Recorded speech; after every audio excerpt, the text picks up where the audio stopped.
that sustainability is no longer a nice to have concept in any business, it's a must have. So it has to be part of starting from strategy from scenario planning down to your customer expectation. I think sustainability should be all pervasive in a business for a business to really kind of grow in the current situation and the way the world is going.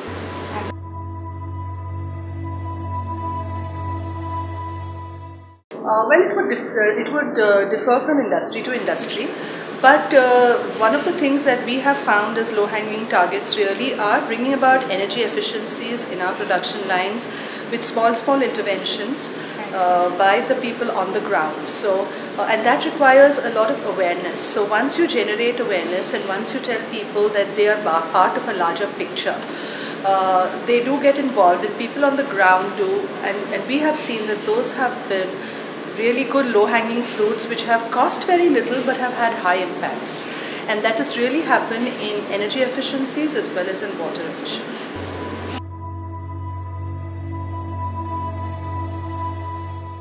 Well, there are, one of course is the customer awareness, and the customer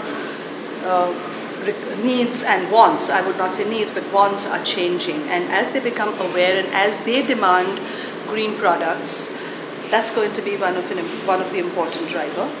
The other important driver for having sustainability is the regulatory framework. That is going to change and it is changing drastically.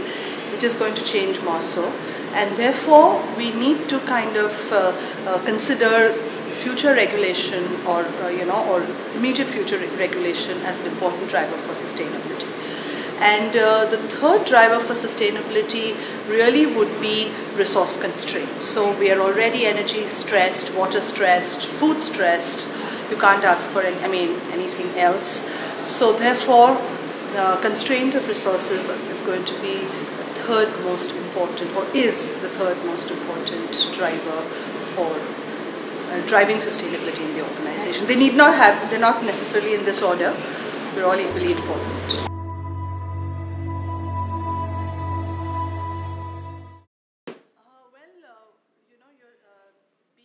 I'm talking of an engineering industry now, or an auto manufacturing industry.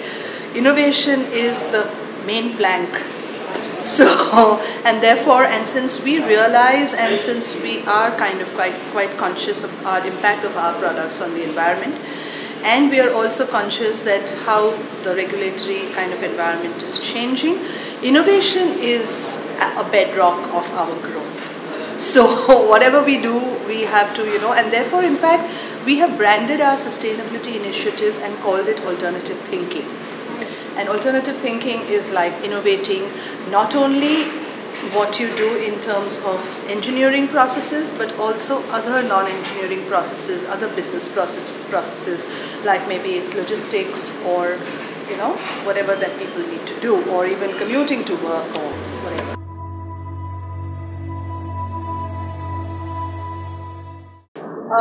Well, so far I think it is well blended. It is kind of looks at the various aspects, and it's got these three important verticals, which has a huge environment and water footprint that it leaves behind in its manufacturing process, which is food, food, automobiles, and textiles, right? And yes, textiles has a huge water footprint.